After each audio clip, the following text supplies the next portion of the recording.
Welcome, everyone. Nice to see you again.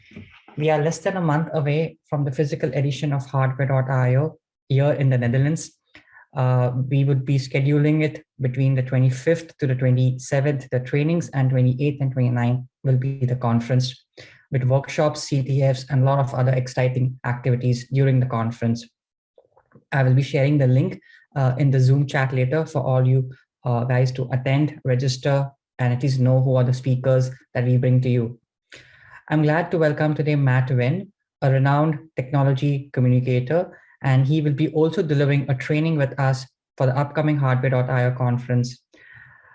Matt is who is going to present today, breaking chips with undetectable hardware trojans. In this webinar, Matt will demonstrate some ASIC reverse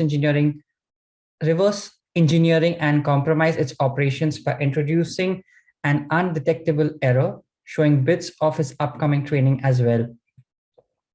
Some housekeeping rules for everybody. This webinar would be for 30 minutes. We will be also recording this webinar and it will be uploaded on our YouTube channel later for everybody to view in their free time or convenient time. If you have any questions to Matt, please send them across via the Zoom chat. I will take the questions and read them out after Matt completes his presentation. And yeah, so we would also encourage you guys to give a shout out to Matt if you like his presentation and today's webinar during or after the webinar on social media. It just encourages everybody to learn and share and motivates us to bring such amazing content and amazing speakers to share their learnings with the community. So without any delay, Matt, over to you. Hi, everyone. Hope you're all doing well. It's 6:30 p.m. in Central European summertime. I'm in the east coast of Spain, just a bit further down south from Barcelona.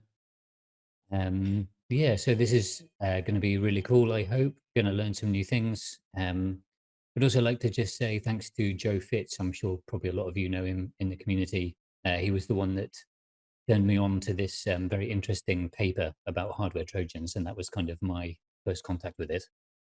I've been learning a lot about ASICs over the last year, and I've submitted my first 2 tape outs to the Google sponsored shuttle, and I've been teaching for the last year with this course, and I'm hoping to take these hardware trojans we're going to be looking at today and take them out on MPW3 or MPW4 so we can see if they actually work or not, whether it's actually just an exercise in writing and reading papers. So let's get started with the presentation.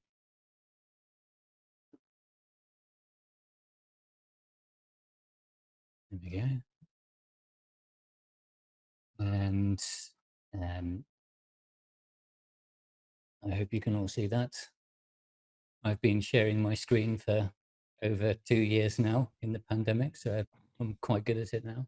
Learned the button. So this you can go there now, or you can get this later. The slides are on this bit.ly link, bit.ly hardware Trojan webinar, and I hope you saw my teaser video. But if not, the setup is we've got this. We're trying to hack an ASIC by introducing one of these Trojans. So this is kind of the overview of what I'm going to hope to pack into the next 30 minutes, which I know is it's quite a lot to squeeze in. So I hope it's not too fast. It's easy to forget what you know and what to take for granted. So although Yoda said, send your questions and he'll ask them at the end. If I'm going too fast or you want clarification, just drop it in the chat and I'll try and keep my eye on it. So yeah, so I'm going to go through all of this. I won't talk about this because Yoda already did a good job of plugging it, but I hope to see you face to face for some training in the Netherlands. So just get to the absolute basics. Let's take a quick look at how Mosfet works, because this is the kind of fundamental of all the digital chips.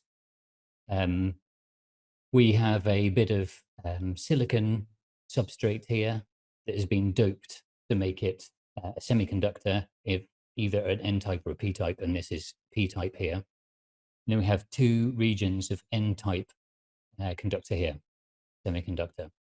And then let me just, can I turn on my laser pointer? One way to imagine this is that the gate and the body are like two sides of a capacitor. So when we put a voltage on the gate, it creates an electric field here, and that changes the electrochemistry. I'm not going to get into that, but we get a lot of holes moving up into here, and it allows electrons to pass through these two connections here.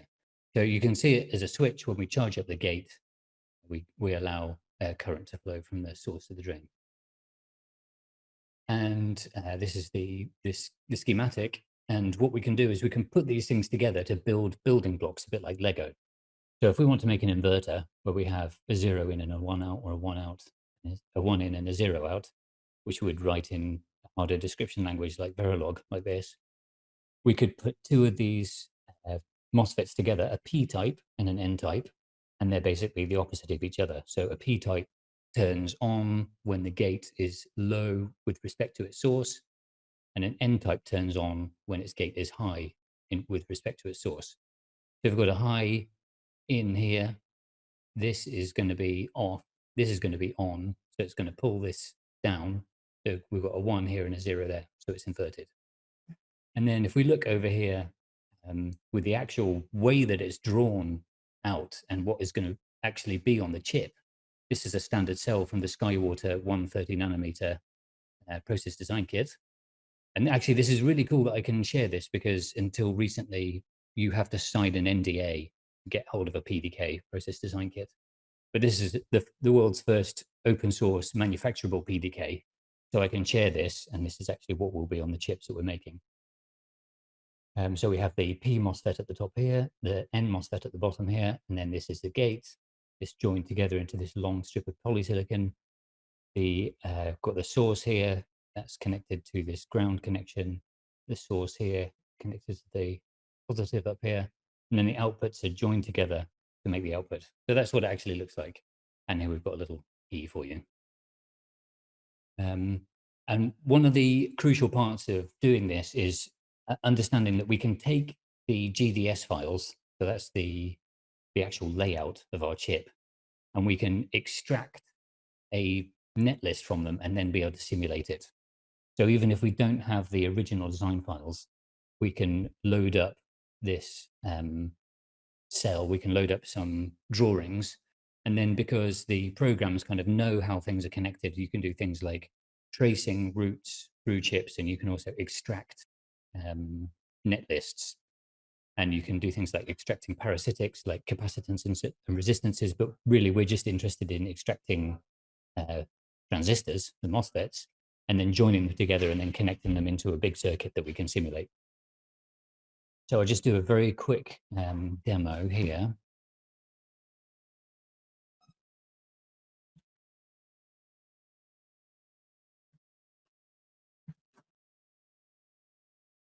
And this demo is linked in the last slide. And you don't need too much to be able to run it yourself. You need to install ngSpice. So this is a broken demonstration. There's always one.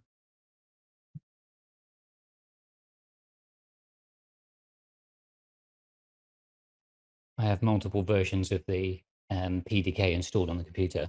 I have to choose which one I want. So this is, you can see it's very similar. This is an inverter. And in here, in Magic, I can type in extract X to spice LVS. LVS is layout versus schematic. So it's saying don't do the parasitics, just the MOSFETs.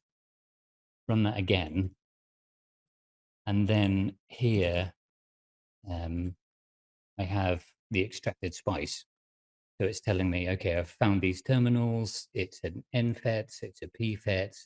This is how wide it is. This is how long it is. This is how wide it is. This is how long it is. And then I can plug that into a bigger simulation, which I'll just show you. I wait for this to run.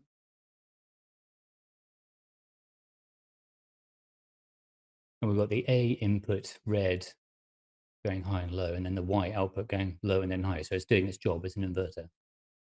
If I take the whole simulation file, we've got the circuit that we extracted. We also have to instantiate it, include some libraries, generate a pulse, set up power and ground, and then run a transient analysis and then plot it. So there's like a load of kind of boilerplate that is repeated over and over again that you can just kind of keep on using. And there's some nice libraries to handle this in Python as well now, which I'll be learning to use myself soon. So we've seen how we can extract the circuit, and we can get some spice file that we can then simulate. Just showing you that. So now let's move on to, that's kind of setting the foundation, the ground rules. Now let's talk about hardware trojans. So this is from this paper that's linked from the last slide again. So it's good reading, it's not too difficult. And the idea is that people have been talking about implanting trojans into ICs. So you get hold of your hardware design language, you add like a backdoor that gets sent to the foundry, they make it, and they inadvertently make a chip with a backdoor. But if you look at the masks, if you take the top of the chip, you decap it, and you look at it with a microscope, you can see the extra circuitry there. And the interesting thing about this paper is it's a way of changing the operation of the circuit without making any visible changes. So what they do is, so here we go, here's the inverter again. This is the original, slightly different colors. Sorry about that. And what they do is, by changing just the diffusion layers, so that's whether something has been, the silicon has been doped with either the P type or the N type doping, usually arsenic or boron, to make it a positive or negative semiconductor. You can change how the inverter works.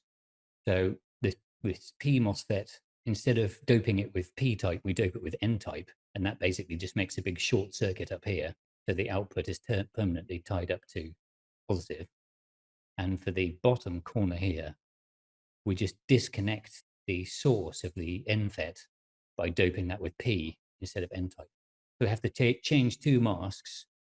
But the interesting thing about this is that the semiconductor, if I hacked into Skywater and then altered the mask data before they sent it to get manufactured into mask, then they would manufacture this thing, and under a microscope, you wouldn't be able to tell that it changed, but it would have affected the way it works.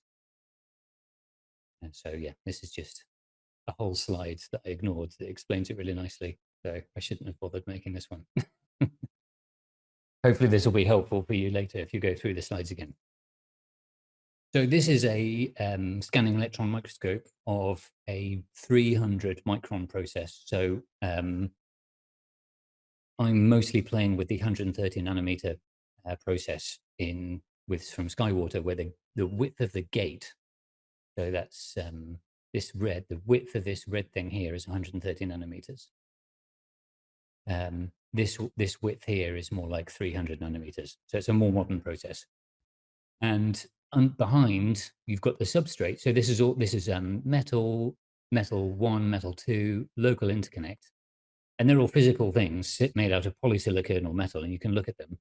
But you see behind, this is going to be P-type diffusion at the top and N-type at the bottom. You can't see any difference there. So you can't spot this optically. And what we're going to do is just change a little chunk here from P to N and a little chunk down here from N into P. And that's going to mess up the way the inverter works. So we know all about SecureCo. They're the evil enemy that's winning the market. We're the righteous, what do they call it? Padlock 2000. I can't remember the other company. we want to hack into the foundry, make this change, and ruin their padlock. And to make this realistic in the time that we've got today, I had to really vastly simplify what the design of the padlock is. So it's really stupid. I'm sorry, you have to forgive me. Essentially, what you do is you hold down the right numbers with your fingers and press the lock at the same time, and then it will open the lock. But if you get the wrong combination, it won't open. And what we want to do is make it so that ruin their reputation. So no matter what buttons you press down, you just press that open lock button and the padlock opens. Well, first of all, what to do is got to extract and simulate the netlist of the SecureCo's ASIC design. So let's get started with that.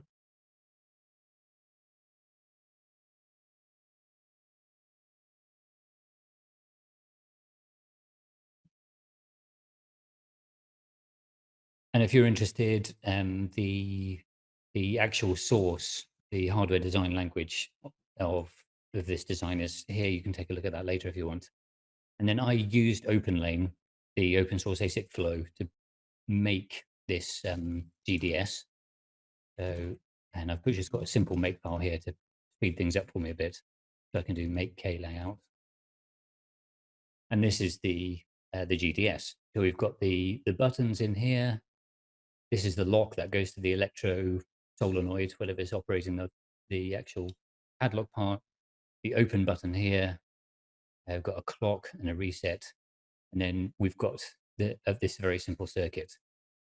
And one thing that's quite nice is I can turn off these decoupling capacitors and these fills, and then we can see what we've actually got, which is extremely, extremely simple. And keeping it simple makes it fast to simulate, and it still takes a couple of minutes to simulate. So let's just start with the simulation then. So one of the tools of the trade is called Magic. And we still need Magic because although K layout's a very nice modern program that's easy to use and zoom out and select and change the colors, it still can't do circuit extraction. So I've got exactly the same thing here in Magic. And now I'm going to extract the circuit just like I did before with that inverter. Extract, next to Spice LVS, next to Spice, quit, yes. And now I've got top.spice. And this has got all these FETs and all the connections and put them all together down here. And then I have, again, another simulation.spice that basically, let's just take a quick look at that. It holds the buttons down. So button 0 is high, button 1 is low, button 2 is high, sets the combination, and then turns on the lock. And then when we run the simulation, I do spice simulation.spice. That will run that extracted netlist, and in a couple of minutes, we should be able to see that when the lock button is pressed, when the open button is pressed, the lock's going to open. So while we're waiting for that simulation to run, let me just take a look at these questions. Hi, Torsten. We did this all the way down to 5 nanometers. Good for you.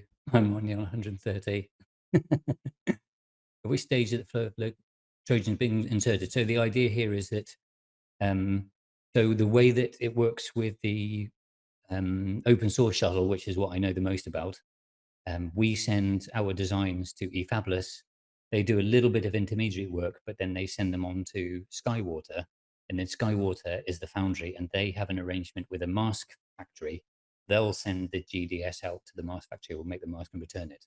So for this hack to work, I would need to hack into Skywater and change the files on disk before they get sent out to the mask factory. Or if I was, I could maybe bribe somebody at Skywater to make this alteration for me. How easy or convenient is it to change the diffusion?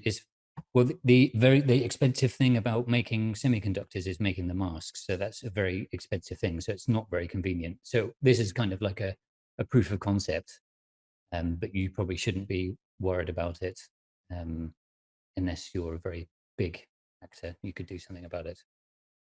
Okay. Let's see, this should be just about done. It takes 2 minutes. Any other questions?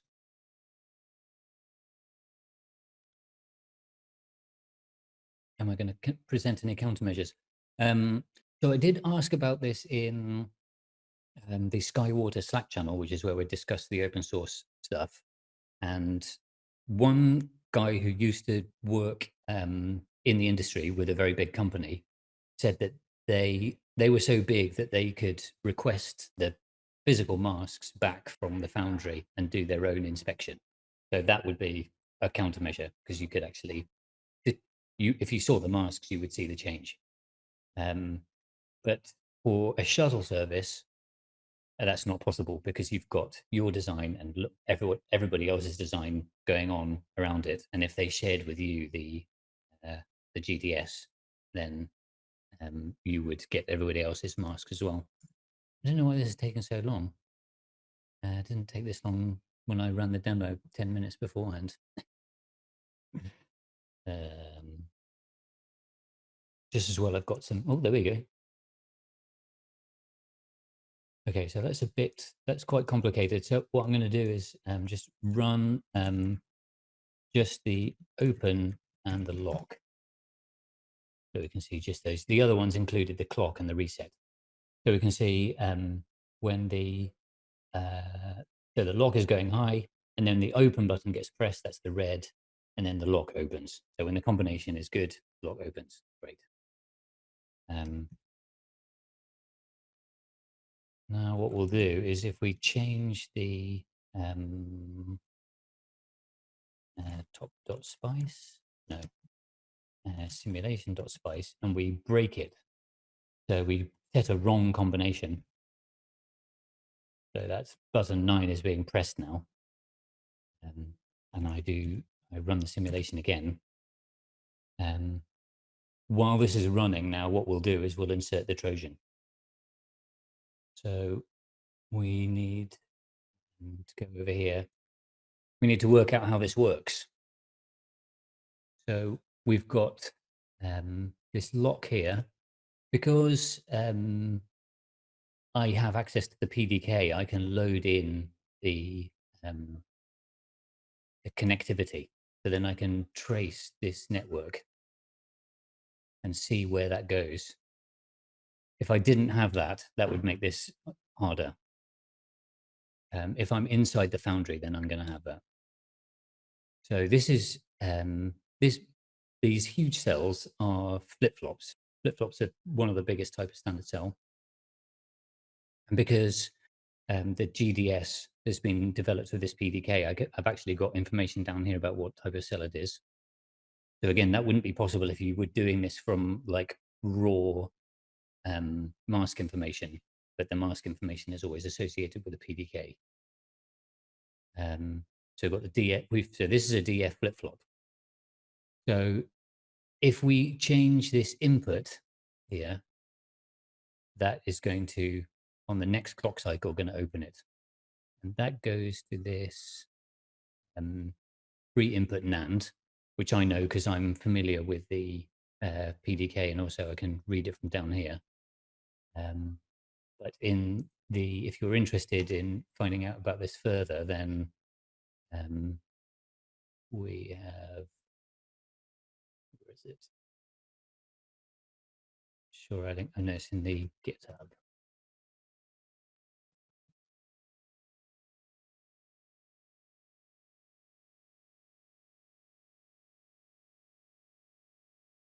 Yeah, we've got all the standard cells here.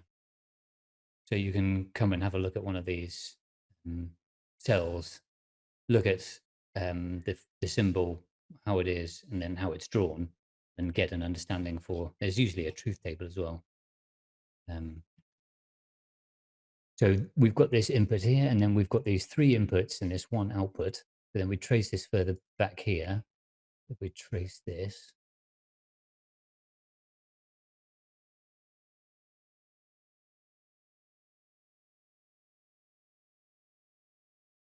this is going to a buffer on the output. So that's going to open. So that's one of the input pins.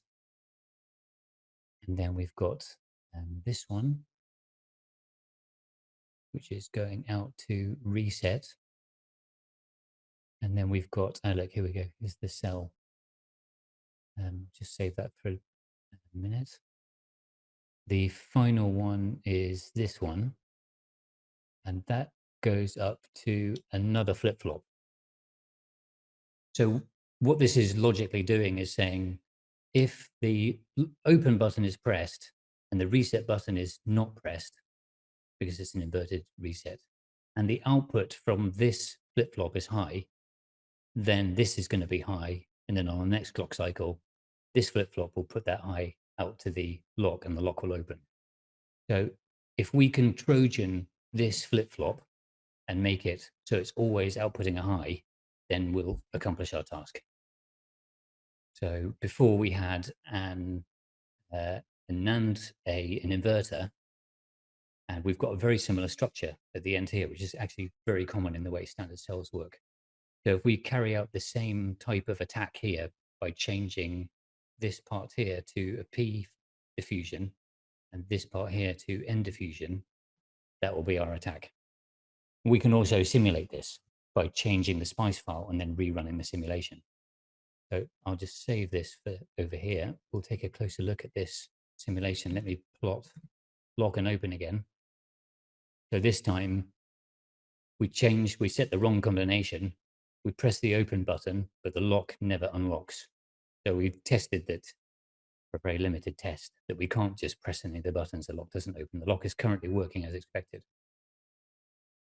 So now what we're going to do is make it as if we've done this diffusion Trojan by editing the SPICE file.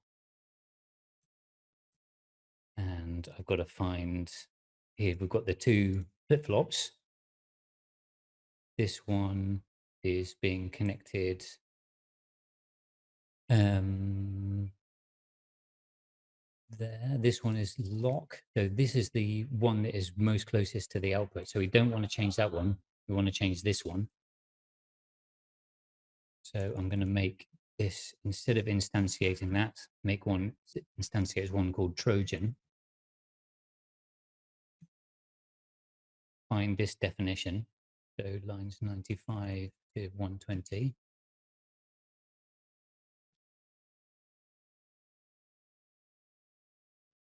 Paste that in there and call that Trojan. And then I need to make a change here that is going to match the type of diffusion changing that we're going to do on the actual mask change. So we're disconnecting the NFET from the bottom. So I'm going to simulate that by, here's the Q output NFET by just commenting out that line. So it's as if it's not connected. And then for the PFET, I want to change this to an NFET. I'm going to grab this NFET definition here, paste that in there, get rid of that. So now this PFET has become an NFET, and it's because of the way it's connected. It's basically now a short circuit. And this NFET on the bottom drive has now been commented out, so it's like it's being disconnected. So I'll write that. And then rerun the simulation. And then if that works, then what we'll see is the lock is going to open even though the combination has stayed wrong. So while we do that, let's quickly, because we're running out of time here, carry out the hack here. So I need to select this. Selection. Oh, I need to actually start K layout in edit mode. A bit weird about this. Two versions. Okay. Now I have these extra things up here that lets me actually draw shapes. So I'm going to delete this part here. Selection. Merge shapes. Erase box. Choose the correct layer. And wipe out that. Do the same thing here.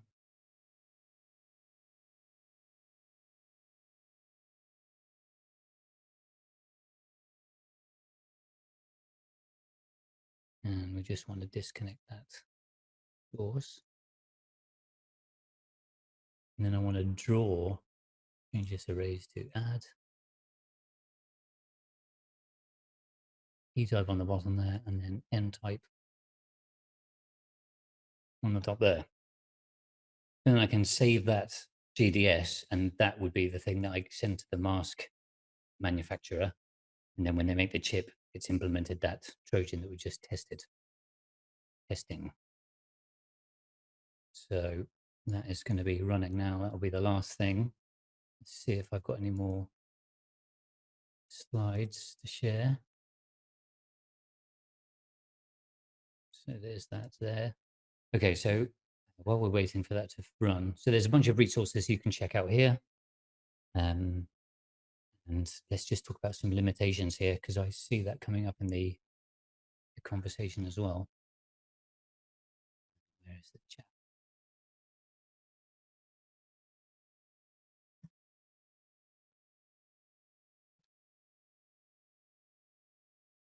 Okay, so as you can see, Spice takes a long time. So doing this on a real big design would take a long time.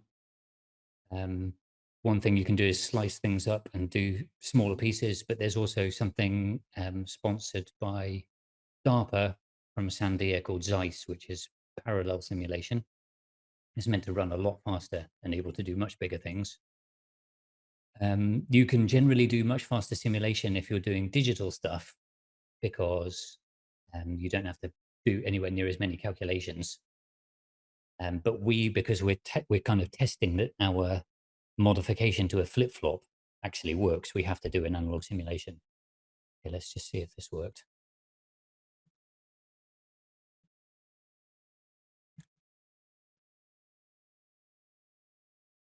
Okay, so open gets pressed, and actually you see the behavior is slightly different. The lock opens even faster because it's only taking that one cycle on the flip-flop now instead of two.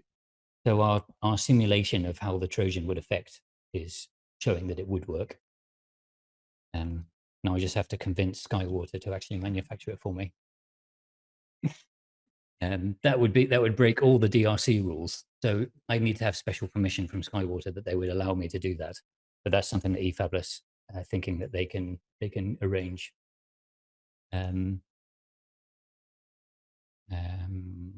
It's quite difficult to reverse engineer logic, although we do know people do it because people do this thing like decapping Game Boy chips and then reverse engineering how they work. But it's very painstaking to do, so I had to choose a very simple design. The extraction only works if you've got access to the PDK, or the way that things are connected. So knowing how the layers connect and what makes a Mosfet and how wide Mosfets are and things like this. So just having the raw chip would be much harder to do this. So it makes sense that it would happen inside the foundry. And the masks are made by usually a separate factory. Okay, so then let's see.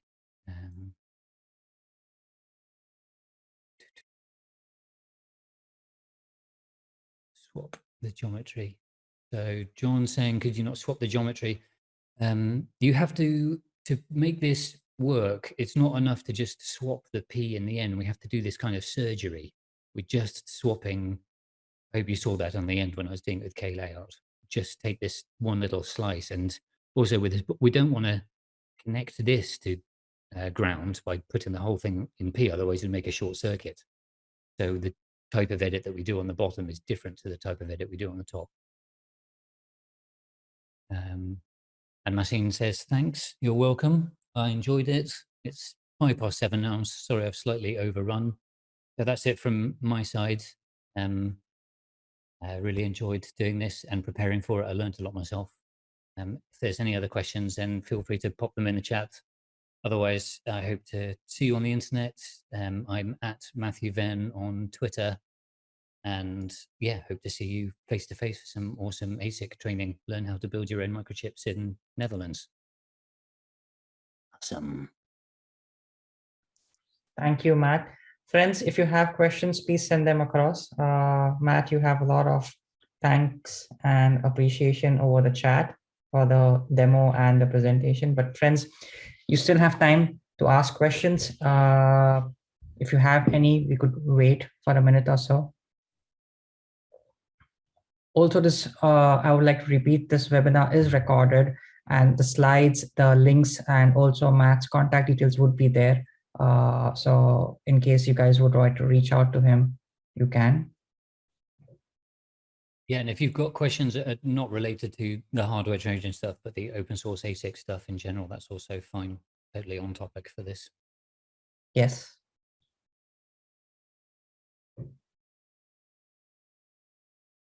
Okay, I don't see any questions, Matt.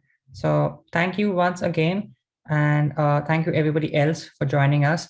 Please do give a shout out to Matt on social media as well. And I'm putting the feedback form link. It helps us if you guys let us know how did you like it and what would you like us to change in the future, what kind of topics you would like us to have. And yeah, hope to see you guys physically for the safe edition of hardwear.io in the Netherlands next month. Until next time, thank you, everybody. Bye-bye. Thanks for having me. Bye-bye.